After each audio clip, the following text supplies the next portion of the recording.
வணக்கம்ங்க. மார்கழியில் கோலம் அப்படின்னாலே கலர் கோலம் தானேங்க அழகாக இருக்கும். இப்போ ஏற்கனவே இந்த கலர் பொடிலாம் தீர்ந்துருச்சுங்க. அதனால் புதுசாக வாங்கியிருக்கோம். இந்த 11 கலருங்க. இந்த 11 கலரும் எப்படி இருக்குது அப்படின்னா, நல்லா என்ன சொல்கிறது, நல்லா ஷைனிங்காக இருக்குங்க. நல்லா கோலம் போடுறதுக்கு நல்லா திப்பி திப்பியாக இழுக்க வராமல் நல்லா உங்களுக்கு பார்த்தாலே தெரியுது பார்த்தீங்களா, அந்த மினுமினுப்பாக இருக்கிற மாதிரியான ஒரு கலர் பொடியாக இருக்குங்க. இந்த 11 கலரும் 200 ரூபாயாங்க. ஒரு 1/4 கிலோவுக்கு மேலவே இருக்குங்க. நான் பாதி கொட்டி வச்சுட்டு பேலன்ஸ் பொட்டி வச்சுட்டாங்க. அதுக்கப்புறம் வெள்ளை கோலமாகவும் ரெடி பண்ணியிருக்காங்க. இந்த பாருங்கள், ஜலிச்சு எடுத்துக்கிட்டேன்.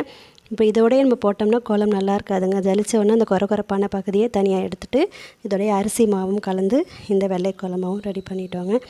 பூச்செடிகள் வளர்க்க எப்படி பிடிக்குமோ அதே போல் தாங்க எனக்கு கோலங்கள் போடவும் பிடிக்கும். உங்களுக்கும் கோலங்கள்லாம் பிடிக்குமா? நீங்களாம் கோலப்பொடி எல்லாமே தயார் பண்ணிட்டீங்களா? கோலங்கள்லாம் போட்டு அசத்திட்டுருக்கீங்களா? ஓகேங்க, நன்றி, வணக்கம். நானும் நிறைய கோலங்கள் போட்டு உங்கள்கிட்ட ஒவ்வொரு நாளும் காட்டிகிட்ருக்கேங்க.